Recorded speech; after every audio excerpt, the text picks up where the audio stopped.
मोरध्वज नाम के एक राजा थे, बड़े अच्छे राजा थे। उनका नियम था कि दान करके ही भोजन ग्रहण करते थे।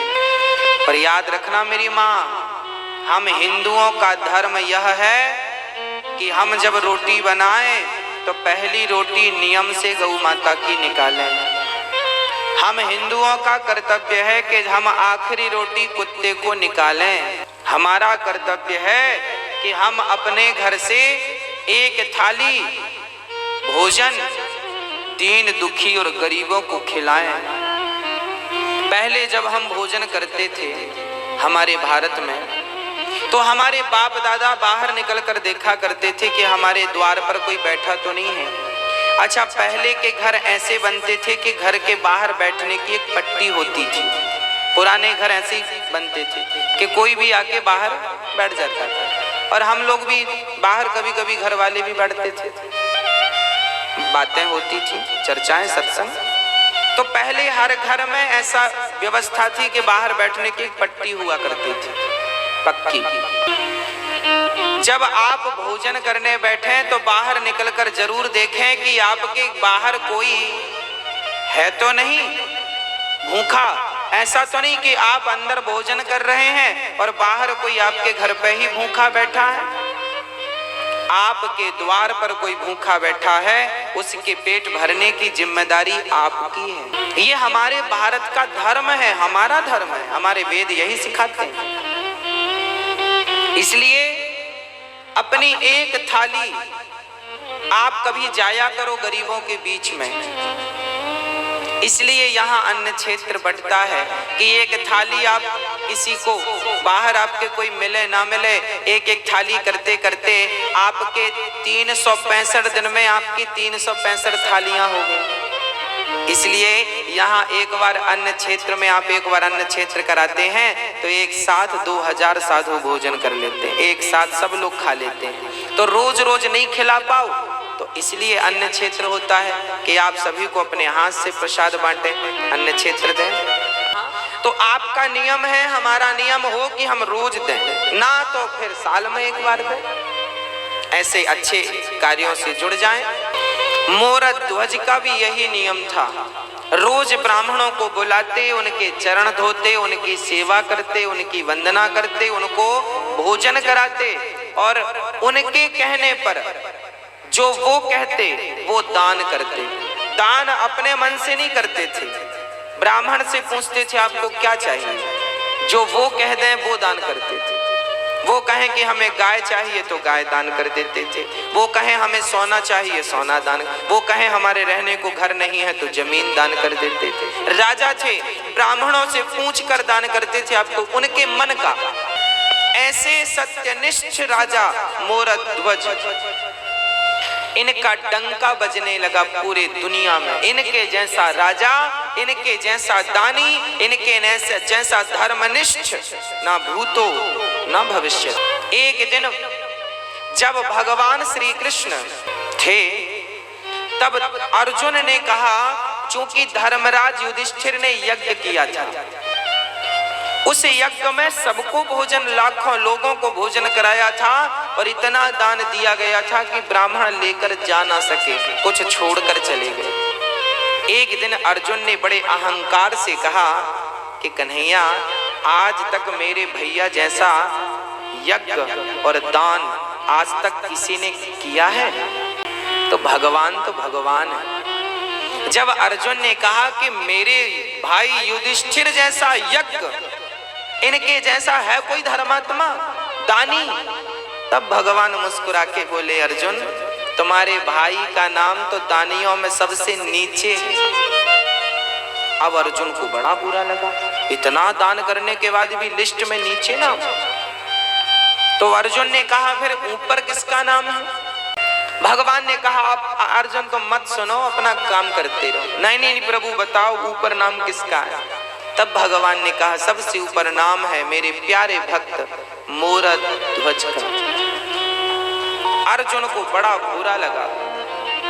अर्जुन को लगा कि मेरे भाई से बड़ा दानी, उनको डाउट था कि मेरे भैया से बड़ा दानी हो नहीं सकता। अर्जुन बोले, प्रभु हमें देखना है कि वो कैसा दानी है। क्या दे सकता है? अरे हमारे भाई ने क्या नहीं दिया? धर्मराज युधिष्ठिर ने इतना दिया, पंडित जी ले जा ना सके। ऐसा वो क्या दे सकता है? अर्जुन मानने को तैयार नहीं थे। मैं नहीं मानता कि वो दानी। भगवान बोले तो परीक्षा ले लो। भगवान ने कहा ले लो। अर्जुन ने कहा आपके सहयोग के बिना परीक्षा संभव नहीं है। तो प्लान बनाया गया। यमराज जी को बुलाया गया। यमराज को शेर बना दिया गया, तुम शेर बन जाओ। बूढ़े शेर, दांत टूट गए सारे। और अर्जुन ब्राह्मण बन गए और भगवान श्री कृष्ण भी ब्राह्मण बन गए। 2 पंडित जी और 1 शेर, तीनों चले मोर ध्वज के द्वार पर। भिक्षाम देही, भिक्षाम देही, हे राजन हमें भिक्षा दो। तुरंत राजा दौड़ कर आए, ब्राह्मण आइए आइए आइए, स्वागत, मेरे तो भाग्य खुल गए, आप जैसे दिव्य ब्राह्मणों का पदार्पण घर में हुआ। आए, मोरध्वज ने चरण धो करके, ब्राह्मण घर में कभी भी आए तो अपना अहंकार त्याग करके उसके चरण धोकर उसको अंदर ले जाइएगा। जब उसके चरण धोकर अंदर ले जाएंगे तो आपके सारे समस्त पाप नष्ट हो जाएंगे। चरण धोना परंपरा रही है हमारे यहाँ। एक बहुत बड़े व्यक्ति थे, ज्ञानी, वो भी ब्राह्मण थे। उन्होंने अपनी बेटी की सुंदरता देखी तो एक सुंदरता देखकर एक लेख लिख दिया, मेरी बेटी इतनी सुंदर है, इतनी सुंदर, इतनी सुंदर। जैसे ही वो अपनी बेटी की सुंदरता का निरूपण अपने एक ग्रंथ में कर रहे थे, तभी उनको कोढ़ का रोग हो गया। ब्राह्मणों को बुलाया, भाई हम तो देखो बेटी के ऊपर ये ग्रंथ तैयार कर रहे हैं, बेटी कितनी सुंदर है, लोग पढ़ेंगे, हमें कोढ़ क्यों हो गया? तब ब्राह्मणों ने कहा कि बाप थोड़ी बेटी की सुंदरता का वर्णन कर सकता है। अरे सुंदरता का वर्णन तो पति कर सकता है पत्नी की, मेरी पत्नी ऐसी सुंदर है। आप क्या तैयार कर रहे हैं ग्रंथ? आपको उसी पाप से रोग हो गया है, अब ठीक कैसे होगा? बोले सारे ब्राह्मणों को बिठाओ, इनके चरण धो और इनके चरण के धोए हुए जल से स्नान कर लो, अपने आप आपका रोग ठीक हो जाएगा। जब ब्राह्मणों के चरणों के धोने से स्नान किया तब उनका रोग ठीक हो गया। भगवान श्री कृष्ण भी सुदामा जैसे ब्राह्मणों के चरण धोए कि नहीं? वो तो भगवान थे ना, भगवान को क्या जरूरत थी ब्राह्मण के चरण धोने की? अरे ब्राह्मण तो खुद पांव पड़ते हैं भगवान के, ब्राह्मण तो खुद भगवान के चरणों की धूल मस्तक पर रमाते हैं, ब्राह्मण तो खुद अपने आंसू बहाते हैं भगवान को पाने के लिए। उस परमात्मा के लिए हम रोते हैं और वो हमारे चरण क्यों धोएगा?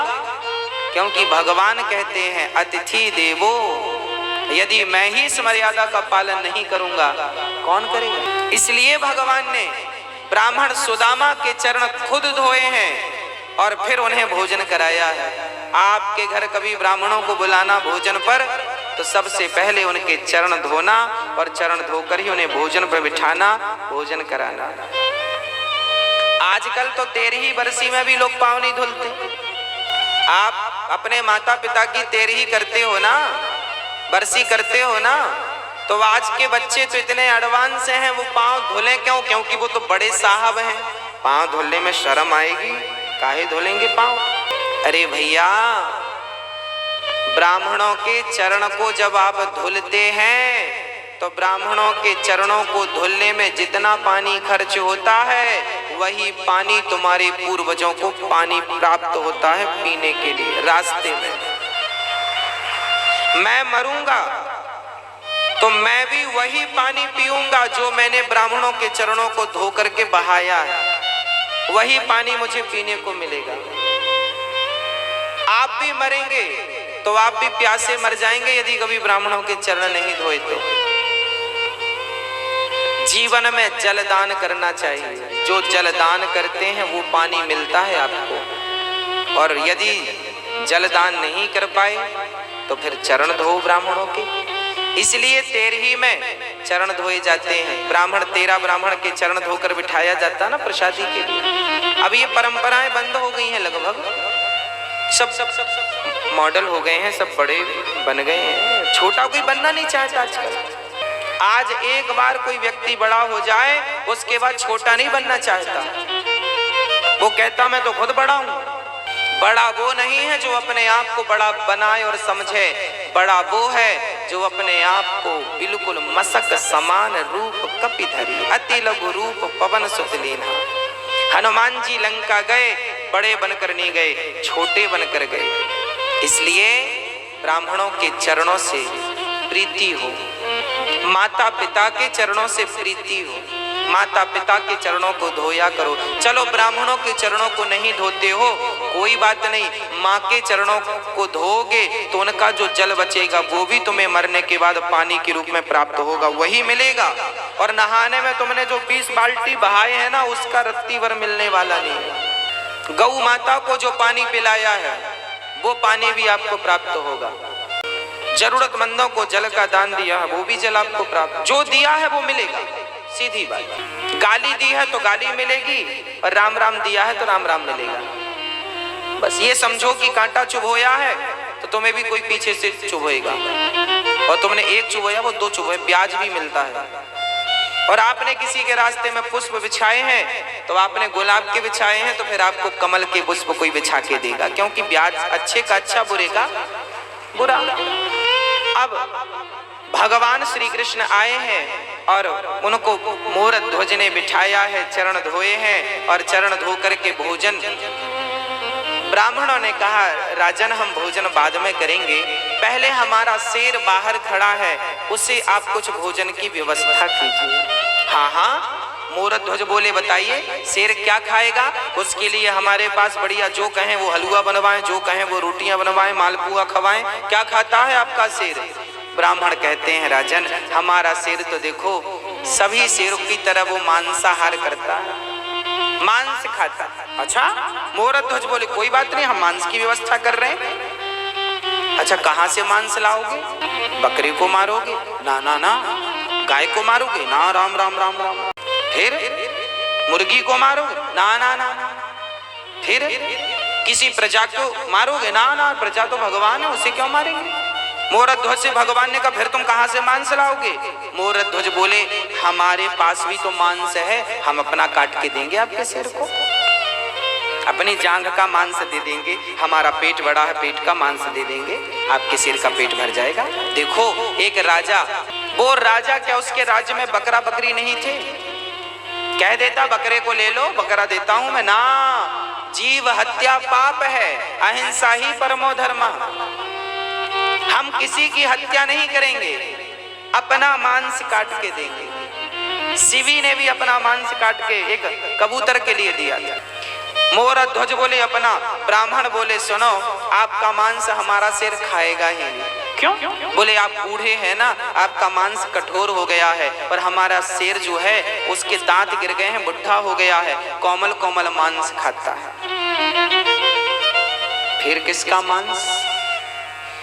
ब्राह्मणों ने कहा पहले संकल्प लो, दान लेने के पहले संकल्प ले लिया, जो मांगेंगे दोगे। मोर ध्वज ने कहा दिया। तो सुनो आपका बेटा है? हाँ हाँ है, ताम्रध्वज, मोर ध्वज का बेटा ताम्रध्वज। अभी उसकी उम्र थी लगभग 5-6 वर्ष की, और अभी 5-6 वर्ष पहले ही हुआ है, अभी बुढ़ापे में बेटा हुआ था, कोई संतान थी नहीं मोर ध्वज की, बुढ़ापे में पुत्र का सुख मिला है। ब्राह्मणों ने कहा कि आपका बेटा है, हमें अपने शेर के लिए आपके पुत्र का मांस चाहिए। बच्चे का मांस बड़ा कोमल होता है, वो बड़ी आसानी से खा लेगा। आप जल्दी से अपने बेटे को लाइए और उसे खड़ा करिए, और सुनो हमारे शेर के दांत गिर गए हैं तो मांस फाड़ नहीं सकता, इसलिए आप दोनों पति पत्नी अपने बच्चे को बीच से आरे से चीर करके फाड़िए और फाड़ करके मेरे शेर को डालिए। अब तो राजा दंग रहे, राजा कुछ समझ ना पाए। एक पिता एक माँ अपने बेटे को आरे, चलो बेटे का दान तो बहुत लोगों ने किया, पर बेटे को आरे से चीरना, और उस बेटे को जो एक ही बेटा हो, बड़ा लाड़ प्यार का बेटा हो।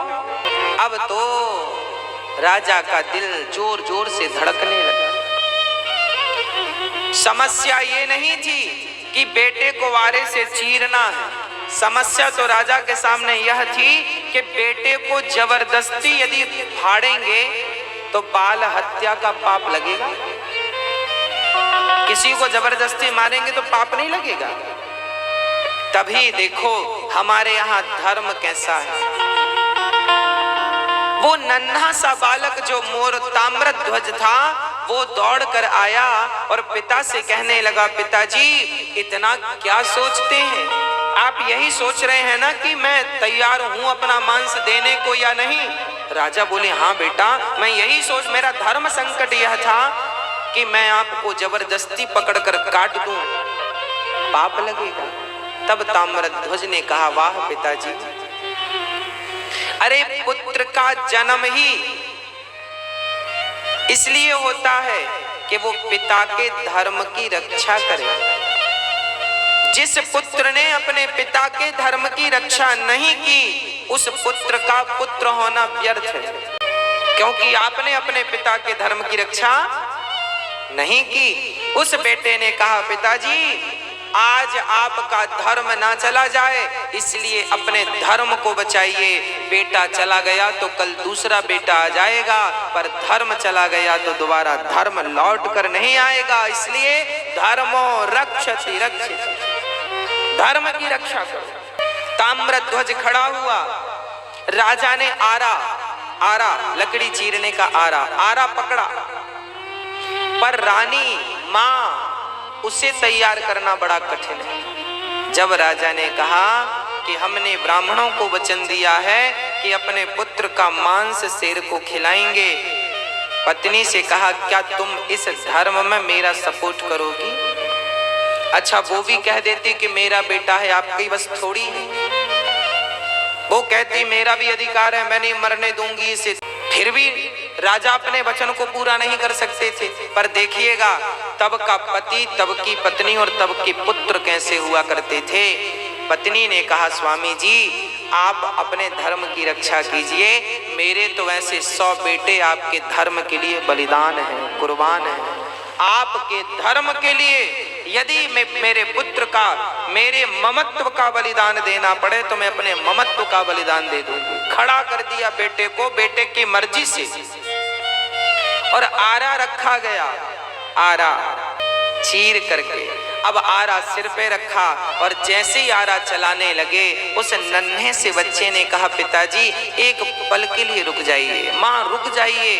अंदर से गया और रुई लेकर के, रुई कान में लगा दी माँ के पिता के कान में। माँ ने कहा, बेटा ये कान में तुमने रुई क्यों लगा दी? पिता ने कहा, बेटा ये मेरे कान में रुई क्यों लगाई? तब उस नन्हे से ताम्रध्वज ने कहा, पिताजी, माँ जी जब आप आरा चलाओगी ना तो हो सकता है मैं दर्द के मारे चीखूं, हो सकता है मैं चिल्लाऊं, पर माँ मैं कितना भी चीखूं, मैं कितना भी चिल्लाऊं, मैं चाहता हूं कि मेरी चीख आपके कान तक ना जाए, इसलिए मैंने रुई लगा दी, क्योंकि कान तक मेरी चीख चली गई तो आप आरा चलाना रोक दोगे, और आरा चलाना रुक गया तो आपका धर्म ही संकट में पड़ जाएगा। और मैं नहीं चाहता कि मेरी कोई चीख आपके धर्म पर कोई बाधा बने, रुकना नहीं चाहिए आरा। बस खड़े हो गए ताम्रध्वज, आप कानों में रुई लगाई, और वो माता पिता अपने धर्म की रक्षा के लिए अपने पुत्र को ही बीच से चीर दिया। देखते देखते खून की पिचकारियां निकलने लगी, कभी वो माँ के मुंह को भिगाए तो कभी पिता के मुंह को भिगाए, और वो पिचकारियां निकलती जा रही हैं और आरा चलता जा रहा है। ये भारत की सत्य घटनाएं हैं, ऐसा हुआ है, ऐसा भारत था हमारा। दर्शन करो इस भारत का, ऐसा भारत कि धर्म के लिए पुत्र तैयार हो गया, और धर्म के लिए माँ बाप ने बच्चे को आरे से, चूंकि वचन दे दिया था कि मैं आपको, आपके शेर को मांस दूंगा, 2 भागों में काट दिया। अब रानी रोने लगी, अब बच्चे को जब देखा तो रोने लगी। ब्राह्मणों ने कहा, खबरदार, यदि आप रोए तो हमारा शेर मांस खाएगा नहीं, चला जाएगा भूखा, आपको रोना नहीं है। अब देखो, माँ ने बेटे को वारे से चीरा है, बेटा मर गया है, पर शर्त यह है कि इसके मरने पर रोना नहीं। अरे रोकर ही अपना दुख कम कर लेती वो माँ, पर रोने में भी पाबंदी लगा दी। ब्राह्मणों ने कहा इसका दायां भाग उठाकर मेरे शेर को डाल दो और बायां भाग ले जाकर फेंक दो। तब उस माँ की आंखों से एक आंख से आंसू निकल गए। ब्राह्मणों ने कहा माँ रोई क्यों? तब कहा उस माँ ने, मेरे पुत्र का एक अंग तो आपके काम आ सका, पर दूसरा अंग आपके काम ना आ सका, इसलिए आंखों से आंसू निकल आए। शेर ने उस मांस को खा लिया और अब ब्राह्मण बड़े प्रसन्न हुए। ब्राह्मणों ने कहा राजन, अब हमें भी भूख लग रही है, अब हमें भोजन परोसो। राजा रानी ने थाल लगाई और ब्राह्मणों को परोसा, और ब्राह्मण जैसे ही रोटी तोड़कर अपने मुंह तक ले गए, वापस रख दिया। ब्राह्मणों ने कहा राजन, हम आपके घर भोजन नहीं करेंगे। क्यों नहीं करेंगे? क्योंकि आप हत्यारे हैं। कौन सी हत्या? आपने अभी अभी अपने बच्चे को मारा, और हत्यारों के घर हम भोजन नहीं करते। ये कहकर ब्राह्मण जाने लगे, तब मोरध्वज चरणों में गिर पड़ा। महाराज, मेरे घर से अतिथि भूखा चला जाएगा तो मेरे जीवन भर की भक्ति, जीवन भर का पुण्य आज बेकार हो जाएगा। ब्राह्मण देवता, मेरे घर से आप भूखे ना जाइए, आप भूखे ना जाइए। ब्राह्मणों ने कहा आप हत्यारे हो। अरे मोरध्वज ने कहा मैंने हत्या नहीं की, आपने ही तो कहा था। हमने कुछ नहीं, हम नहीं जानते। हमने कहा जरूर था, पर आपने तो हत्या की है, तो हत्या का तो पाप लगेगा, और तुम जैसे बाल हत्यारे को घर हम भोजन करेंगे। ये कहकर जाने लगे। तब मोरध्वज ने विचार किया, बात तो सही है, मैंने अपने धर्म की रक्षा के लिए अपने माथे पर पुत्र की मृत्यु का कलंक ले लिया। लोग क्या कहेंगे, कैसा राजा है, अपने धर्म के लिए अपने पुत्र को मार डाला। ये कहकर राजा रोने लगे, हे विधाता, कैसी कठिन परीक्षा ले रहे हो। ये हत्या का पाप मेरे माथे पे लगेगा तो मैं कैसे जीवित रहूंगा। ये कहकर कि राजा मूर्छित हुए, और जब होश आया तो उन राजा ने कहा, हे विधाता, हे ईश्वर, यदि मैंने आज तक सपने में किसी का दिल ना दुखाया हो और मेरे घर से कोई अतिथि आज तक संतुष्ट होके ना गया हो, मैंने सदा संतुष्ट करके भेजा है सबको। आज तक यदि मेरी सेवा पूजा से आप प्रसन्न हैं तो हे नाथ, मुझे इस धर्म संकट से उबारिए। और कहते कहते मोरध्वज ने कहा, बेटा ताम्रध्वज, एक बार तूने मर करके अपने पिता के धर्म को बचाया है, पुत्र एक बार जीवित होकर अपने पिता के धर्म को बचा ले। यदि आज तू जीवित नहीं हुआ तो तेरे पिता का धर्म चला जाएगा, तेरी मृत्यु व्यर्थ हो जाएगी। ये कहकर मोरध्वज नीचे गिरे। तभी अंदर से आवाज आ गई, पिताजी, मैं मरकर भी आपके धर्म की रक्षा करूंगा और जिंदा होकर भी आपके धर्म की रक्षा करूंगा। अंदर से दौड़ता हुआ उनका बेटा आया और पिता ने हृदय से लगा लिया, और पलट कर देखा तो ना वहां कोई शेर था, ना कोई ब्राह्मण थे, वहां तो स्वयं भगवान श्री कृष्ण शंख चक्र गदा पद्म लेकर के खड़े थे, चतुर्भुज रूप में खड़े थे। अर्जुन की आंखों में आंसू गिर रहे थे, झरझर आंसू निरंतर गिर रहे। मोरध्वज बोली, प्रभु आप? हाँ। मोरध्वज रोने लगे, वाह प्रभु, क्या आपको भी मुझ पर भरोसा नहीं था जो आप मेरी परीक्षा लेने चले आए? अरे कम से कम आपको तो भरोसा होना चाहिए था। भगवान रोने लगे, मोरध्वज, यदि मैं सबसे कहता कि तू सबसे बड़ा दानी है तो कौन मानता, पर आज तूने साबित करके, सिद्ध करके दिखा दिया कि इस धरा पर, इस सृष्टि पर आपके जैसा दानी ना भूतो ना भविष्यति, ना हुआ था, ना हुआ है, ना कभी होगा। अब तो हृदय से लगा लिया भगवान ने। और अर्जुन तो बड़े शर्मिंदा हो गए, जो अपने भाई युधिष्ठिर को दानी कह रहे थे। आज इन्हें पता लगा कि ये दानी नहीं, मोरध्वज दानी। मोरध्वज जैसा कोई दानी नहीं, सबसे बड़े दानी मोरध्वज। इसलिए धर्मो रक्षति रक्षिता।